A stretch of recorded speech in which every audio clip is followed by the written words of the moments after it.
How does my protagonist think? Part 3, the meaning of the Five of Cups. I'm Chris, and I am a certified tarot reader, and I help writers create five-dimensional worlds and help them overcome writer's block with my cards. Now, I have over 70 decks. This is only a couple of them. This is 4 of them. But what I've learned from my studies is that all of these cards mean essentially the same thing. What I encourage people to do, though, is when they are writing their story, is to choose a deck that mostly matches the world that they are trying to create. This is from the Mermaid deck. I know there's a mermaid on here, but this is actually from the Witch's Tarot, and the Witch's Tarot is actually more of a King Arthur feel. This is the Dragon Tarot, and this is the traditional Rider-Waite-Smith.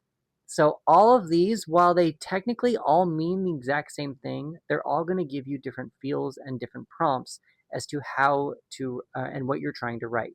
If I'm trying to write a mermaid story, I'm not going to use this deck because this does not look mermaidy. This does not look like the sea. This does not look like the ocean. It just doesn't fit. So I really recommend, if you're going to start using tarot to help you overcome your writer's block, make sure it's a deck that matches your project that you're working on. So the meaning of the card. Let's start small. Earth, air, fire, and water. Those are the elements.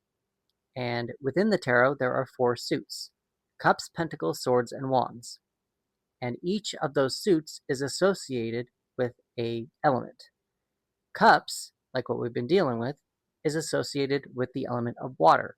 Water is associated with our emotions. Water is very fluid. Water can be solid. Water can be liquid.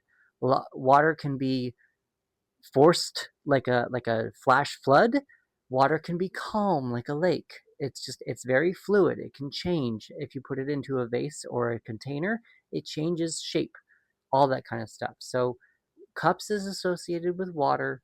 Water is associated with our emotions. So this character seems to think very emotionally. So now that we've discussed the suits, let's discuss the journeys. Each of these elements, each of these suits has a journey associated with them from ace to 10. And aces are the beginning, 10s are the end, 10s are completion. And when you get to the completion of the journey or the lesson that you've learned, you go back to the ace. So it creates this circle of life situation.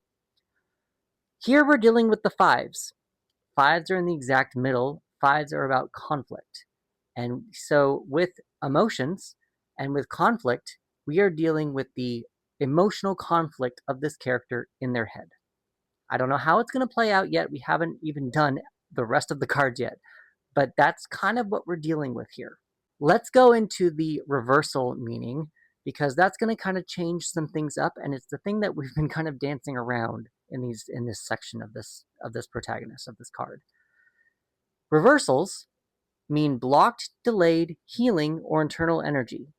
Some tarot readers use the reversal of the card as the opposite of the meaning. So with the 5 of Cups, we've got emotional conflict.